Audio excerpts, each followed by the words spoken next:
আজকের দিনটা হচ্ছে বছরের শেষ দিন, আর এই শেষ দিনে দেখো তোমাদের দাদাভাই সকাল সকাল বেরিয়ে পড়েছে কাজের উদ্দেশ্যে। আর হ্যাঁ, আমাদের বছরের শেষ বলো আর শুরুই বলো, আমাদের জীবনটাই এমন, না কাজ করলে আমরা খেতেই পাবো না, মানে হাঁড়ি উনুনে বসবে না। তো তোমাদের দাদাভাই ওদিকে চলে গেল কাজে, আর আমি এদিকে আমার সমস্ত বাসি কাজ হয়ে গেছিলো।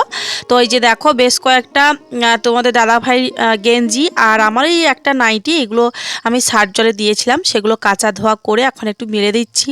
যদিও এত সকাল সকাল তো এখন ওই 6টা 10-15 মতো বাজে, তো এত সকাল সকাল খুব একটা রোদ্দুর ওঠে না, সবে মাত্র সূর্যি মামা উঠেছে। যাই হোক চলো, সংসারে কাজবাজ তো শুরু করেই দিয়েছি। শুভ সকাল আমার প্রিয় বন্ধুরা, সবাই কেমন আছো? আশা করছি সবাই খুব ভালো আছো আর সুস্থ আছো। তোমাদের আশীর্বাদ ও ভালোবাসায়, আমার মহাদেবের আশীর্বাদে আমরাও বেশ ভালো আছি। আমি টুম্পা, আমার নতুন একটা ব্লগে তোমাদের সবাইকে অনেক অনেক শুভেচ্ছা ও ভালোবাসা। আজকের দিনটা হচ্ছে সোমবার, আর ঘড়ি কাটায় এখন ওই সকাল 6:30 মতো বাজে। তো ব্লগটা শুরু করেছি ওই 6টা 10-15 থেকে।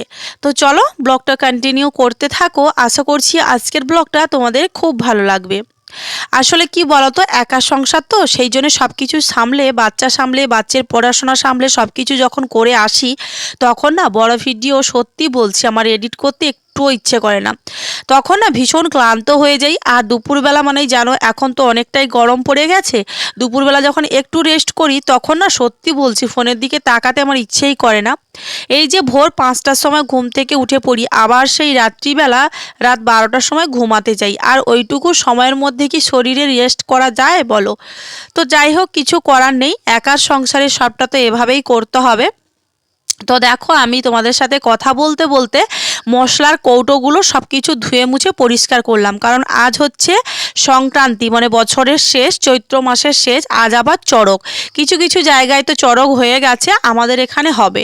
তো আমার বাবার বাড়ি ওইখানে যে পুজো নিয়ে গেছিলাম, তোমরা আগের ব্লগে দেখেছো, ওখানেও চড়ক, আর আমাদের বাড়ির থেকে আধা ঘন্টা দূরে একটা মন্দির রয়েছে, ওখানেও চড়ক। বিভিন্ন জায়গায় যখন যেমন মানে যেভাবে হয় আর কি। সবাইকে চড়ক পুজোর অনেক অনেক শুভেচ্ছা ও ভালোবাসা। সবাই খুব ভালো থাকো, মহাদেবের কাছে এটাই প্রার্থনা করি আমার পরিবারের সাথে সাথে তোমাদের সবাইকে যেন খুব ভালো রাখে, সুস্থ রাখে, আর তোমরা খুব হ্যাপি থাকো। তো ওদিকে দেখো মশলার কৌটোগুলো আমি রোদ্দুরে দিয়ে স্নান সেরে পুজোটাও করে নিয়েছি। আর তারপরে মাম্মামকে ঘুম থেকে উঠিয়ে ওকে ফ্রেশ করিয়ে এখন দেখো এই যে বিছানাটা সুন্দর করে পেতে নিচ্ছি। যেহেতু কি বলতো বছরের শেষ, আর পরের দিনই হচ্ছে বছরের শুরু, নববর্ষ, মানে বছরের আরম্ভ। আর বিছানা চাদরটা চেঞ্জ করব না তাই কখনো হয়? তো সেই জন্য দেখো বিছানাটা আর বালিশের ওয়ারগুলো সব কটাই আমি চেঞ্জ করে নিয়েছি। নিয়ে কিন্তু দেখো এই যে বিছানাটা সুন্দর করে পেতে দিয়েছি। সত্যি কথা বলতে একটা ঘরের সৌন্দর্য কিন্তু একটা বিছানা দিয়েই হয়। একটা ঘরের মধ্যে, একটা রুমের মধ্যে যদি তুমি বিছানাটা সুন্দর করে পেতে রাখো, একটু জামা কাপড়গুলো ভাঁজ করে রাখো, তাহলে দেখবে সেই রুমের সৌন্দর্যটাই সম্পূর্ণ পাল্টে যায়।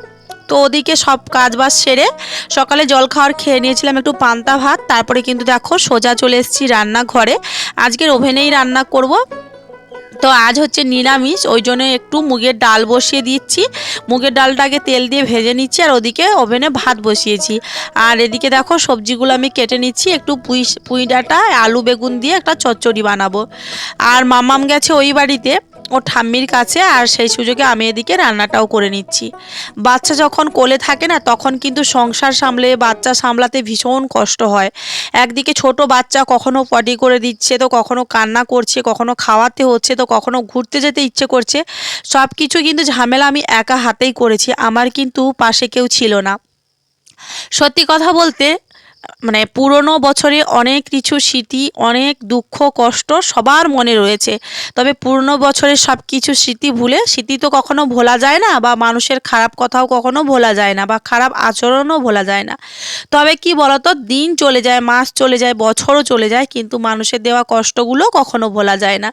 যাই হোক, কষ্টটা ধরে নিয়ে বসে থাকলে তো হবে না, আমাদের নতুনভাবে পথ চলা শুরু করতে হবে। সাথে কথা বলতে বলতে দুপুরে রান্নাটা করে নিয়েছি, মুগের ডাল আর চচ্চড়ি। শুভ সন্ধ্যা বন্ধুরা। তো চলে এসেছি এই যে আবারও তোমাদের সাথে বকবক করতে। যা গরম পড়েছে, আর সন্ধে ঘরে সমস্ত কাজবাজ হয়ে গেছে, সন্ধে প্রদীপও জ্বালিয়ে দিয়েছে। আর মাম্মাম এই যে ঘুমিয়েছিল, ঘুম থেকে এই মাত্র উঠলো, এখন বাজে ওই 6টা 44 মতো সন্ধেবেলা। তো মেয়েকে এখন পড়তে বসাবো। আর দেখতেই পাচ্ছ এই যে খাটের উপরে এক গাদা জামা কাপড় রয়েছে, মানে যেগুলো সকালবেলাতে কাচা ধোয়া করেছিলাম ওগুলো এখন হচ্ছে ভাঁজ করে তুলে রাখবো। আর বিকেলবেলা সারা বিকেলবেলা পুরো ঘরটা লেপামোছা করেছি। আর যেহেতু চৈত্র সংক্রান্তি আর আজ আবার চড়কও, তো ভেবেছিলাম চড়ক মেলাতে যাবো ঘুরু ঘুরু করতে, জানি না যাবো কি না। তোমাদের দাদাভাই কাজে গেছে সেই কাক ভরে সকালবেলা উঠে, তো এখনও পর্যন্ত বাড়ি আসেনি। তো আসতে হয়তো 7টা সাড়ে 7টার মতো বেজে যাবে, অনেকটা দূরে কাজ হচ্ছে বলছিল। তো যাই হোক আসুক, দেখা যাক। যদি সময়ের মধ্যে হয় মানে 8টা 9টা বেজে যায় তাহলে যদি যেতে পারি, তো মানে যদি ভালো লাগে তাহলে যাব চড়ক মেলা দেখতে, নাহলে যাব না। আর আমাদের বাড়ি থেকে চড়ক মেলাটা হচ্ছে তোমার টোটোতে করে গেলে ওই তোমার আধা ঘন্টা মতো লাগবে। তো ভাবতেই মানে বুঝতেই পারছো অনেকটা রাস্তা। তো যাই হোক আগে আমি রান্নাবান্নাগুলো করে রাখি, তারপরে তোমার দাদাভাই কখন বাজার থেকে আসে, বাড়ি আসবে, এসে আবার বাজারে যাবে, বাজার থেকে আসলে পরে তারপরে যদি রাত্রি 10টা না বেজে যায় তাহলে আমরা বেরোতে পারি। তো যদি যাই অবশ্যই তোমাদের সাথে সবটা শেয়ার করব। চলো এখন মেয়েকে পড়তে বসাই, রান্নাবান্না জোগাড় জানতে করি। আর আজকে কী রান্না করছি অবশ্যই তোমাদের সাথে। মেয়েকে এখনই পড়ালাম আর পড়িয়ে দেখো আমি এই যে জামা কাপড়গুলো যে সব কটা বাইর থেকে তুলে নিয়ে এসেছিলাম সেগুলো মানে ছিল ভাঁজ করা হচ্ছিল না, আগে পরিয়ে নিয়েছি। কারণ না বাচ্চাদের কি বলতো, যখনই ওদের পড়ার ইচ্ছেটা বেশি করে মনের মধ্যে আসে তখনই ওদের পড়ানোটা উচিত। দেখবে যখনই একটু ওরা ক্লান্ত হয়ে যায় তখন দেখবে ওদের পড়তে ইচ্ছে করে না। তো ওই জন্যে ও পড়তে বসে গেছিলো স্কুল ব্যাগটা নিয়ে, তো ওই জন্য আগে পরিয়ে দিয়েছি। তারপরে দেখো এই যে জামা কাপড়গুলো এখন ভাঁজ করে নিচ্ছি।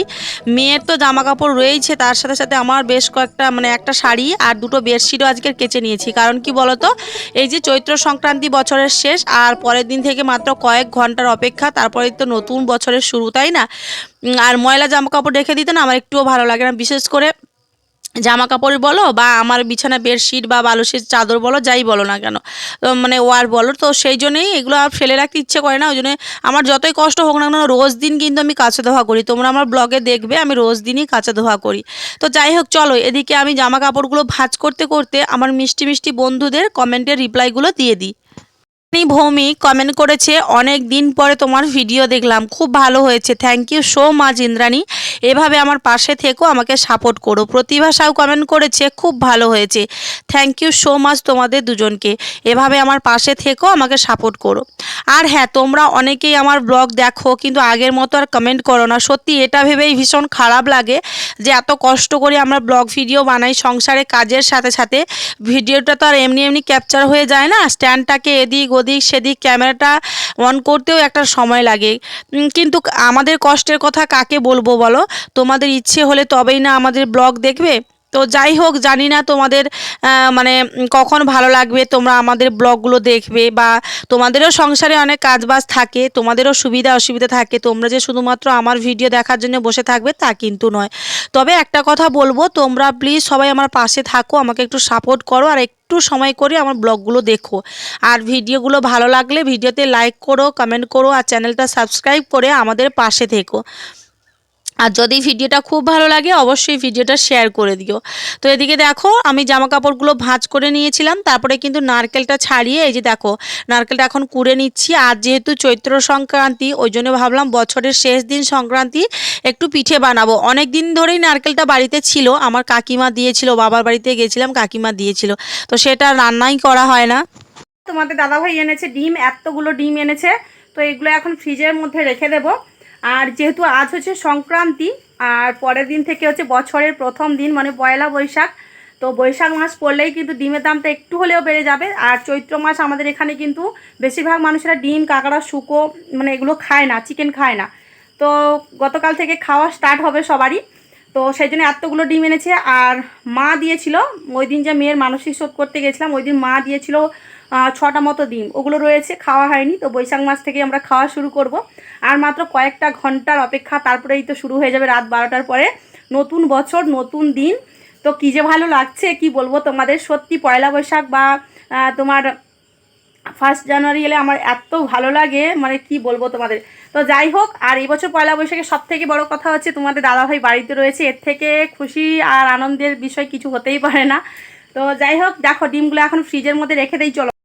ডিমগুলো তুলে রেখে দিয়ে দেখো এই যে পিঠে বানানো আমার কমপ্লিট হয়ে গেছে। আজ বানিয়েছি পাটিসাপটা পিঠে। তো চলো আজকের ব্লগটা পিঠে দিয়ে শেষ করলাম। ভিডিওটা ভালো লাগলে অবশ্যই লাইক কমেন্ট শেয়ার করে চ্যানেলটা সাবস্ক্রাইব করে আমাদের পাশে থেকো। সবাই খুব ভালো থেকো, সুস্থ থেকো।